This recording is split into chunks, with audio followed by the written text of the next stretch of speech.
This is the part 7 of propositional logic, and this I'm going to discuss the inverse. But before that, I want you all to subscribe my channel and press the bell icon also.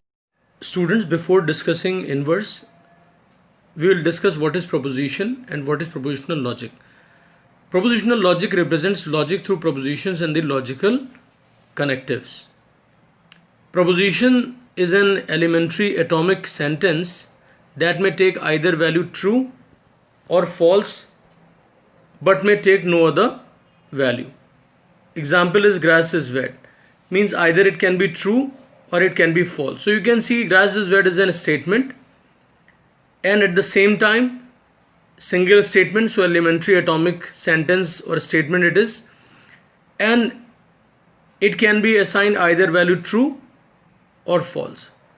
So if any logic is represented through proposition or more than one proposition,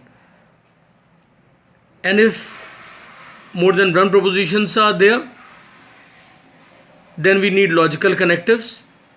So in both the cases, whether it is single proposition or more than one, it will be called propositional logic. Alright. So students, inverse of a conditional proposition is another conditional having negated antecedent and negated consequent. Students, first thing they are talking about that there must be a conditional, means inverse of a conditional proposition is written. So here P is first proposition, it is raining. Q is the second proposition that says sky is not clear, or that represents sky is not clear, right?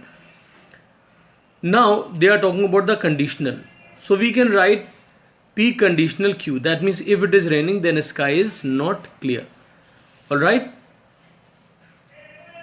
So if it is raining is called antecedent, means whatever the proposition associated with the if is antecedent, and what is associated with the then, that is consequent. So P is antecedent and Q is consequent. What do they say in definition? Inverse of a conditional proposition is another conditional. That means we have to form another conditional. But what will be there in the conditional? Having negated antecedent. Negate means complement. Alright. So antecedent is negated. That means it is raining will become if it is not raining. Not will be there. So it will be P dash or P complement we may call it. Then a conditional will be specified or mentioned. After that it is written in the conditional, the original one, it is written sky is not clear. So when it will be complemented, it will become sky is clear. That means inverse will be if it is not raining, then sky is clear. Alright. Or in short we may say inverse of a conditional P conditional Q is P dash conditional Q dash. Student, this is not a dash, right? It is just P conditional Q is P dash conditional Q dash. Now this we can understand through a truth table also. In the truth table you just see everyone. One column is of P, the other of Q. These values are specified, then these values are here. Then we complement. It will become P dash, that means if the P is 0, it will become 1, 0, then 1, 1, 0. P is 1, P dash becomes 0, alright. Or it produces 0. Now, Q has got 0, 1, 0, 1, so Q dash will have 1, 0, 1, 0. Right?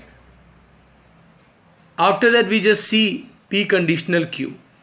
So in the conditional, when the antecedent is true and the consequent is false, this will produce false or 0.